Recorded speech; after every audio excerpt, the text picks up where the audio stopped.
On this episode of Infinity Sports, the Tampa Bay Buccaneers are the world champions, and Sully could not be more excited. We'll get into that. Lots of cool stuff about this game, obviously, including maybe a little race card thrown around, which we all know how much I like that kind of stuff. Right after the intro.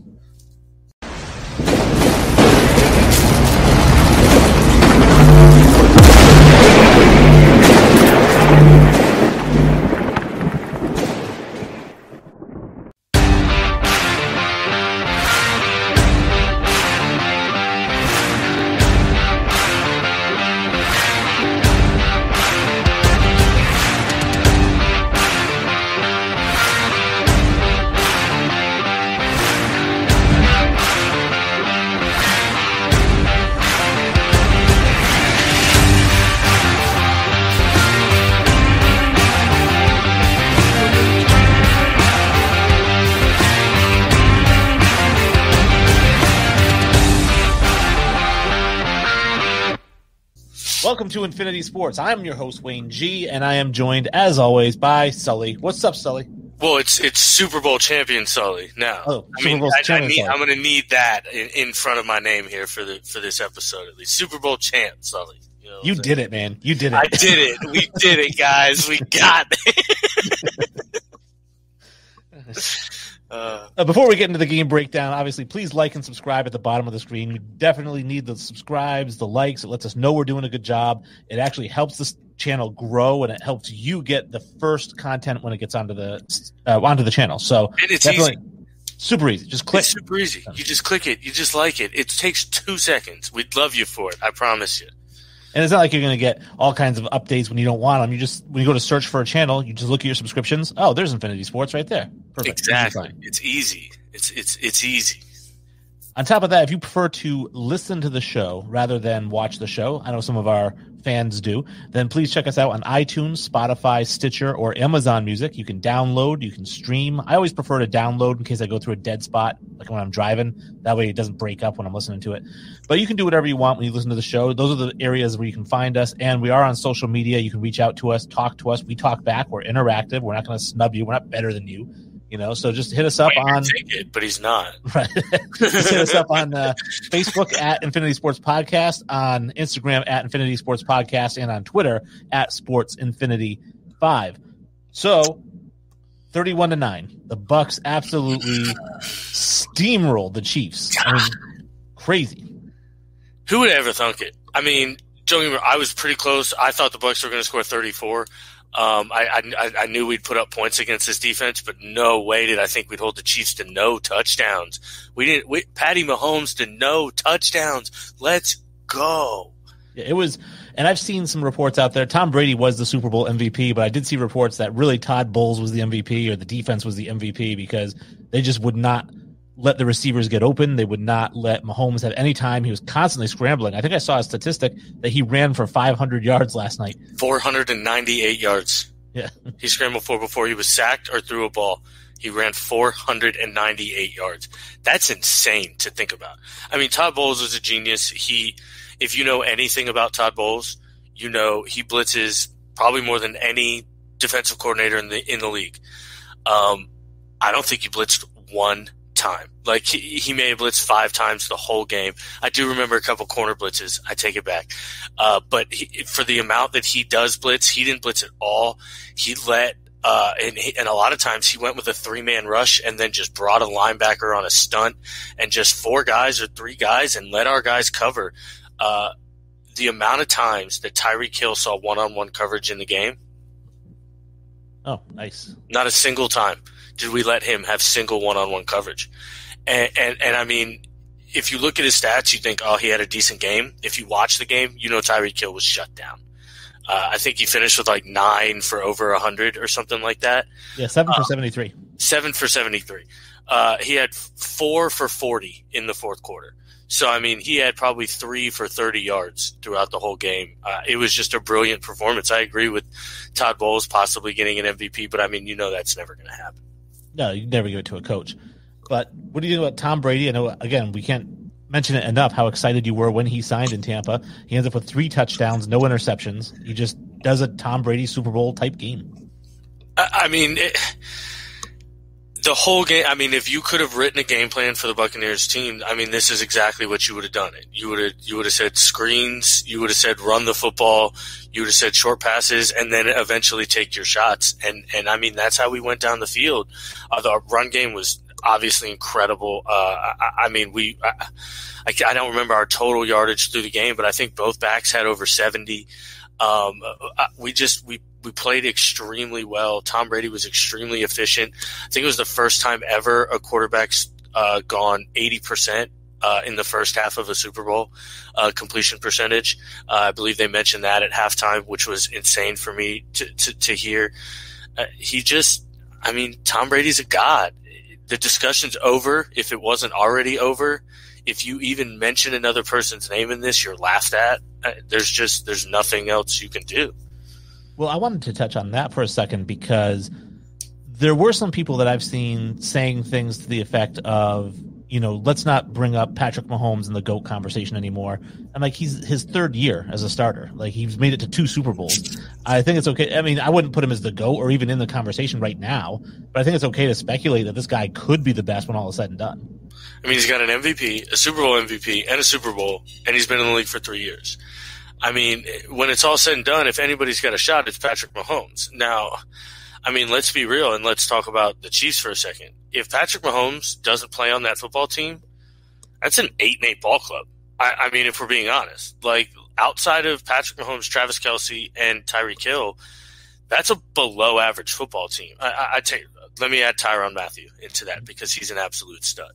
You take the 4 of them off that football. I mean, and I understand, but 3 guys can't make your ball club. And their offensive line was atrocious, and it showed. Shaq Barrett and JPP dominated, and Ndamukong Suh dominated.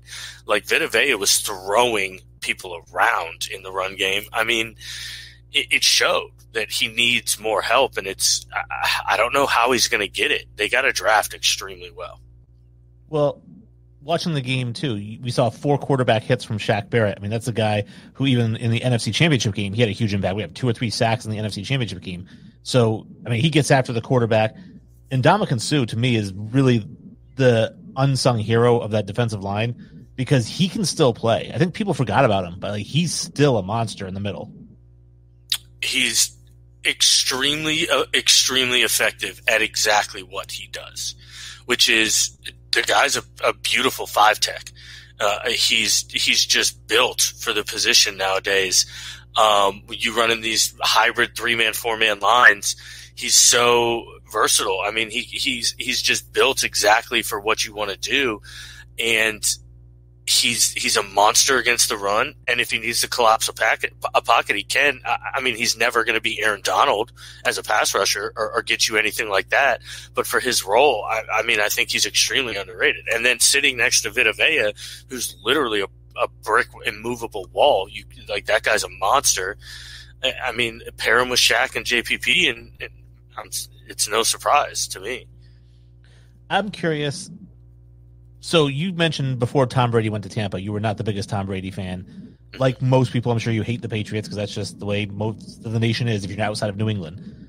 My question is for you. I do see a lot of people who, despite Brady getting his 7th championship, and he's still got more in the tank, he's coming back next year, and he's probably going to be a favored person to get there again next year. What is your take when people bring up cheating? And they say, well, this guy's cheated, so he's not the greatest because he's cheated all these times. I mean, what was your take before he got there? Has it changed at all? It's kind of the same thing with steroids to me. Unless it's like something that is a blatant advantage towards the game, which I don't even unless you have a their playbook somehow, or something like the whole Spygate. I mean, that every team in the league is doing that. You know what I mean? And that was really nothing. Deflategate, that could have been something. We'll never know. I don't like the whole evidence destruction. To me, when you're destroying evidence, it's because you don't want them to find something. So, but again, it was all speculation at that point because there was no evidence. So I'll let bygones be bygones to a sense where nothing was ever proved. So I can't actually be mad at them. But I don't take it. Personally, don't take away any of his greatness because of quote unquote cheating. Because again, I don't think really what he did has no comparison to what the Astros did, in my opinion. Right. Well, and when it comes to Spygate, I always try to educate people that in Spygate, that even to this day, Todd Bowles or whoever, they're allowed to videotape the other team and their signals. They're allowed to do that. They just have to do it from the designated filming spot. And the problem with the Patriots is like, well, we don't like it over here, so we're going to videotape from this spot. And that's why they got busted, because they weren't videotaping from the designated videotaping spot. Exactly. And so it's not that big a deal. Like, everyone always makes it like, oh, they're videotaping the other signs. Well, that's what everybody does. They just weren't doing it from the tower over there. Yeah, that's why they do 14 signs, is because they have to change their code and signs all the time because everybody's videotaping it. And then the other thing with Deflategate, the reason I don't think that's that big a deal, two things. One of the things circumstantially is that, yes, the guy took the balls, he went into the bathroom, he was in there for 90 seconds. Now, that's not a lot of time to deflate a bunch of footballs. Maybe you get 2 or 3 in there, 4 footballs in 90 seconds. But I honestly believe he went in there to use the bathroom, washed his hands, and came out. That's what I honestly think happened. And I know that it is reported that Tom Brady has mentioned that he likes a softer football. But Aaron Rodgers came out and said he likes an overinflated football, like over the limit. So it's every quarterback likes it differently. And really, when you look at Deflategate, the game where everything broke out against the Colts, the second half of the game when they had supposedly legal footballs, all they did was outscore the Colts 28-0. Like, how big of an impact do the deflated footballs really have, other than maybe giving you a little bit better grip in the rain? Well, yeah, and again, for more with me, with Deflategate, it's the destroyed evidence, which I don't like. Like purposely destroying a cell phone and things like that. I'm never going to be a fan of. Again, I don't know how much of a huge deal it would have played in. The funny part is DeQuell Jackson, the guy who actually made an interception and did all of Deflategate, I went to high school with. So that was pretty cool. But, yeah, I mean, I don't put a ton of stock into it, and I don't think it should have any weight in the greatness argument, truthfully. I mean, getting caught in circumstantial situations, it doesn't take away the fact that he's been to 50% of the Super Bowls since he's been in the league, in my opinion. Well, I'm curious what you think. When you say destroying evidence, I know that Tom Brady destroyed his cell phone, but my understanding is that the investigators said, we want to see your text chain or whatever it is to the ball boys and all that stuff. Mm-hmm. And he provided them with all the information that they requested. He said, here's all he said, plus you have their text. So you have their text. You can see my reply to them on their text. And plus here's my text as well to confirm everything that's on their phone. But my phone has sensitive information on there that isn't related to this investigation. And I know how the NFL likes to leak things just if they can make me look bad. So I will give you anything that you ask me for, but I'm not going to give you my phone so that you can take things that are not part of this investigation and publicize them. Yeah, that essentially sounds like, hey, I have stuff on my phone that relates to this investigation that I don't want you to have. To me, that's what I hear.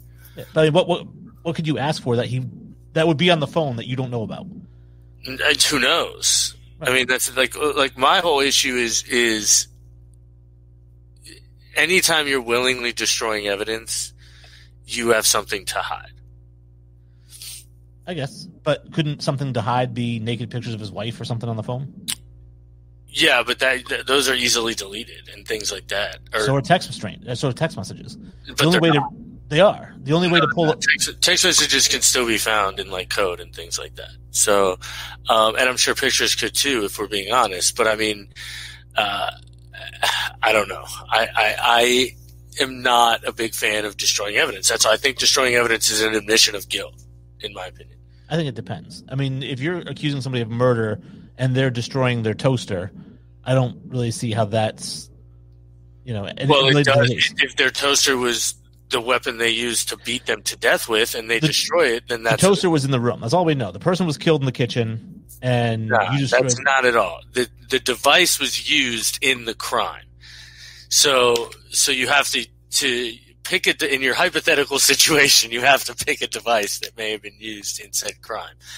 So if he's got a car, okay, all right, okay, you don't know what happened in the car. He could have killed her in the car. There could be fibers in the car. Could be anything in the car, whatever it may be. And he destroys the car, burns it, lights it on fire.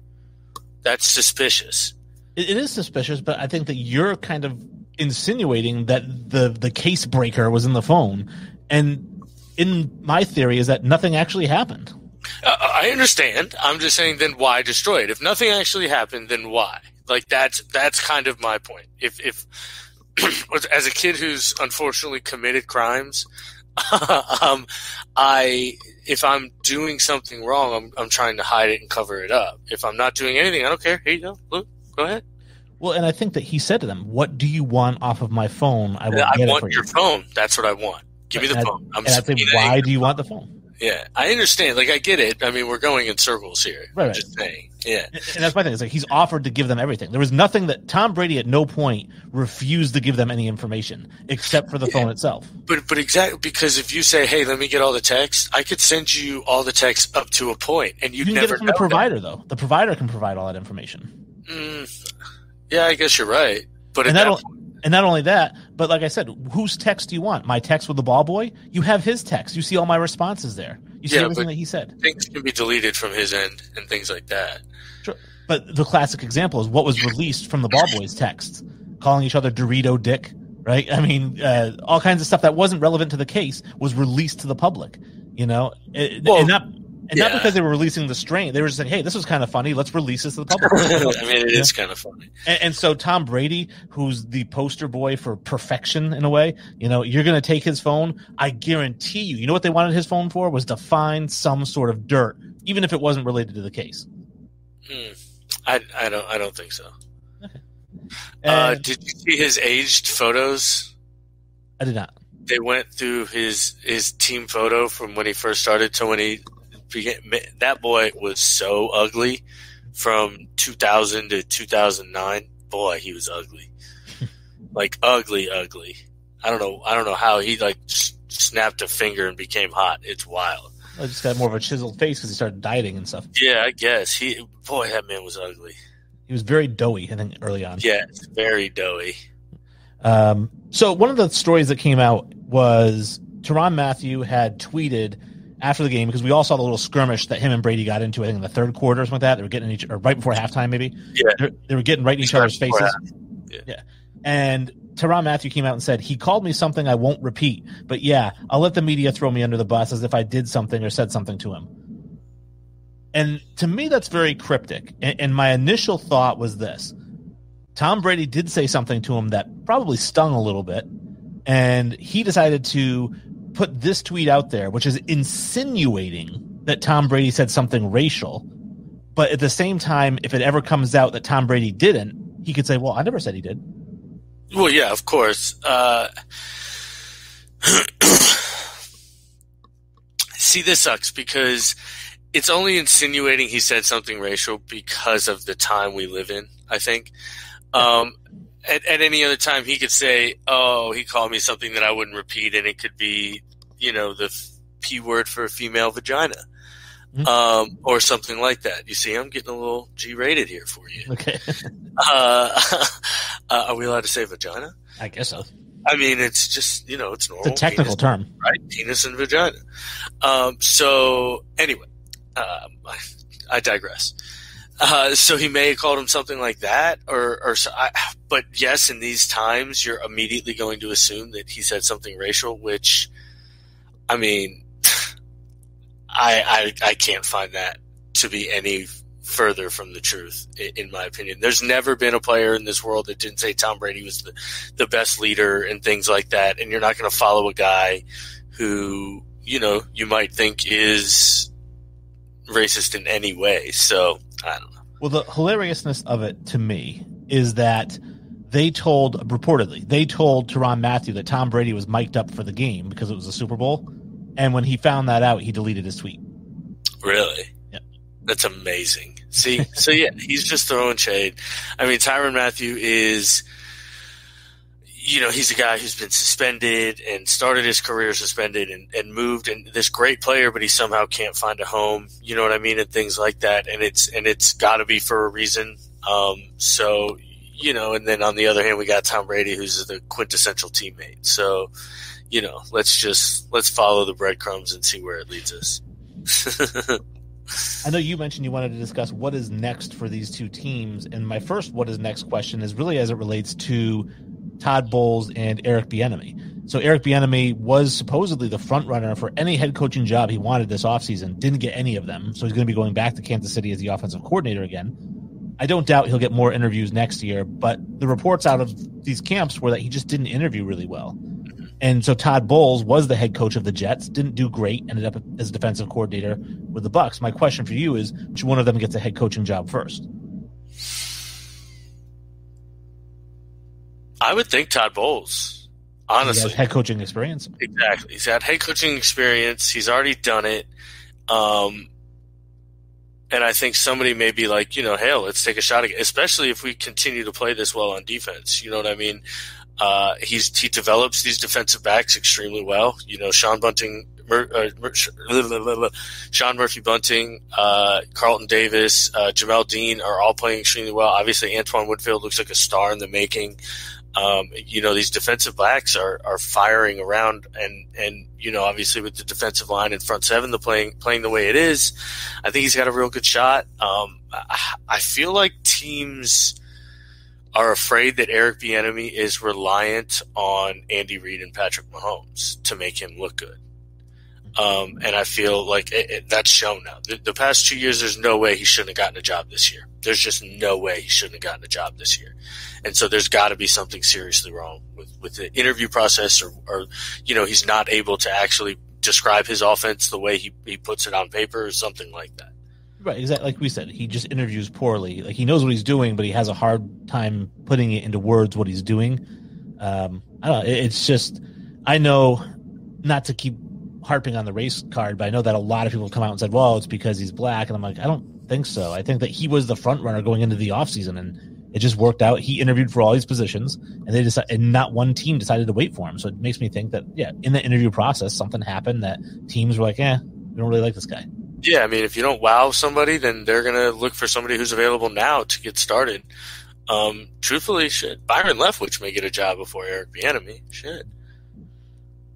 Also, what's next? I was looking at the free agent list, and for Tampa Bay, upcoming free agents are Shaq Barrett, Levante David, Gronk, Ndamukong Suh, Godwin, Fournette, Antonio Brown. I think Antonio Brown comes back on another cheap deal because I don't think anybody but Tom Brady actually likes him. And so it makes sense for him to come back on another 1 or 2 year, maybe $7-8 million a year type of deal. Yeah, probably even cheaper than that, honestly. Mike Evans has already come out and said he's going to take a huge pay cut to keep the team together. I think we'll see other vets kind of do that, honestly, on this team, because I don't think we have like a star on this team who feels like they're bigger or anything like that. So I think we're going to be able to re-sign a lot. We're probably going to franchise tag Shaq Barrett again. And kind of just, we'll have to see. I don't know how happy he's going to be with it. Just coming off a Super Bowl. He's probably going to want a long-term extension, but I mean, when you're getting paid $35 million a year, $30 million a year, at that point, I don't know what a pass rusher is getting paid at this point. I'm probably around 19. You're getting paid $19 million a year. I mean, you're not going to be upset. So I think the tough one, we have to re-sign Levante. The tough one's going to be Ndamukong. And then Chris Godwin. I don't know if we got enough money to bring Chris Godwin back. And again, I don't know if it's going to matter. Because with the way Brady functions and things like that, I don't think, I think Chris Godwin's a legit number one receiver, but I don't think that it matters to us and to Tom Brady. And we talked about it, that Antonio Brown is a number one receiver when he's got his head on right. And so he could easily become that number two option for Tom Brady. And we've also mentioned that Julian Edelman more than likely is going to be in Tampa next year as that slot receiver instead of Antonio Brown. So then you still have Edelman in the slot, Antonio Brown on the outside, and Mike Evans on the outside. Well, and I think Tyler Johnson is going to come along well. I think we like him a lot. And then I think Tom Brady loves Scotty Miller. So, we'll see. I think our money should be spent elsewhere. So, I hopefully we can address those positions. They do have $30 million in cap space, so obviously anybody who renegotiates is going to increase that. And two guys that I saw here, Donovan Smith is $14.3 million against the cap, but it's zero dead. So I'm sure that he'll want to either renegotiate or they'll figure out something with him. And then Ryan Jensen, $10 million against the cap, zero dead. Yeah, and both are pretty important to our offensive line. Donovan Smith played extremely well, in the playoff run, and Ryan Jensen's the heart of our line. If you watch the game, and he's the one who led us out of the tunnel.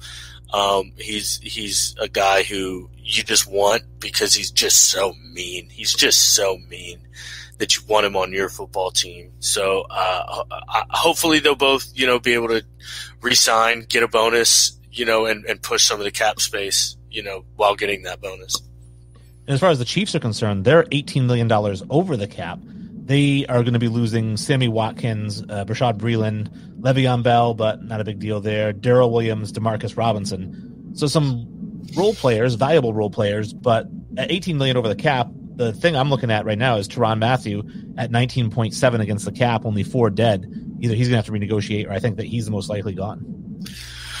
See, and I think it'd be incredibly difficult to move him because I think he's such like the heart and soul of that defense. But I mean, they'll find somebody to cut and move. They'll probably have to work one of those pass rushers out of there because they're getting paid a lot and they're not doing much. And I mean, along that offensive line, they got to figure something out. That team's going to be in struggle city along that offensive line. So I mean, you can't continue to let Patrick Mahomes get pressured on 25% or on 50% of his dropbacks. You just can't. So they got to figure that out. I wanted to ask you what your take is on Andy Reid and how good of a coach he is. I know he gets a lot of praise. He's a 4-time coach of the year, but he's 17-14 in the playoffs. He's made it to 8 conference championships, but he's 3-5 in those games, and he's 1-2 in the Super Bowl. So a losing record in championship games and a losing record in the Super Bowl. He's got 1 Super Bowl win as a head coach. I don't know how good Andy Reid really is. I think he's great. I mean, I'd take Andy Reid over a lot of these other guys because I think he's won and done a lot with a lot less talent than a lot of these other guys. Like Jimmy Johnson, who had those teams in Dallas. Like, I think Andy Reid's probably a better coach. You know what I mean? I think Mike Tomlin's better though. Like guys like that, I think I'd take. Like I don't think Andy Reid's like in the top 5, but I think he's in the top 10 for sure. Well, that's still not. I mean, top 10 currently for a guy who's been around for a while and won 4 Coach of the Year awards. Top 10 all time, really? Wow. Yeah, I think he's in the top 10 of all time. I'd have him over. I'd have him over a lot of guys, honestly, if I'm being honest.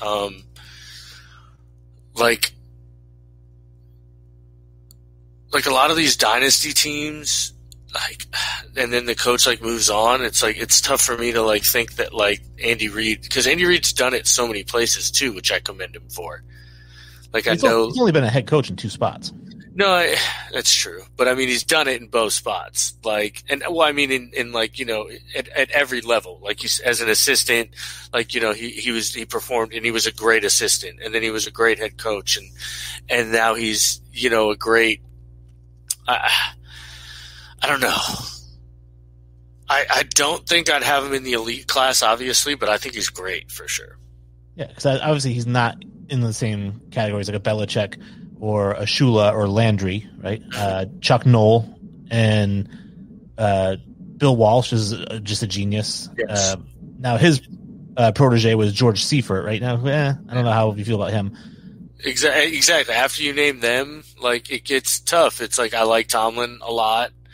I think he was great, or is great. I mean, I like Andy Reid a lot. I think I'd have him right there, probably at 5 or 6. Parcells, what about?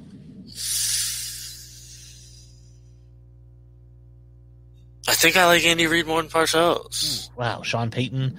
So there's a bunch of guys. I mean, you can throw in there. I think he's in that Sean Payton category, I guess, where he's he's really good, but he's not one of the greatest. See, I don't know. I think he may be right there. He's very close to me. Yeah, I don't know. I think I'd give it to him. I think that Super Bowl put him over the top for me. Okay. Well, that's how we feel about the Super Bowl, and that's how we feel about the events surrounding the Super Bowl. I forgot to mention that the weekend sucked. Don't need to spend a ton of time on it. Awful. He was terrible. Just awful. Yeah, I don't think we've had a good Super Bowl halftime show in some time. Even the Bruno Mars, who I thought was decent, when they brought Beyonce out to go with him, I was like, ugh, she's awful. I liked the Bruno Mars one, but I agree. Like I told you, you wanted to do like a whole show on these, and I just, man, I can't. I hate the halftime shows. I just don't like them. When I was going through them and kind of watching some of them, just to remind myself, refresh my memory, I was like, initially we talked about top 10, and I was like, I think I can only get 5. Once you get to 6, it's crap. It's like, it's like, dude, like they're rough, man. And I can't even like watch them; they're so bad to me. Like, also, I've just been sitting in the same spot watching something for 3 hours. Halftime, I get up, I'm gone. I got to get out of where I am. But as I mentioned, that's the wrap on the show. And, guys, thank you so much for watching. Obviously, like and subscribe. Give us some reviews. Hit us up on social media. We certainly appreciate it. And other than that, Kenny, where are we at in the show?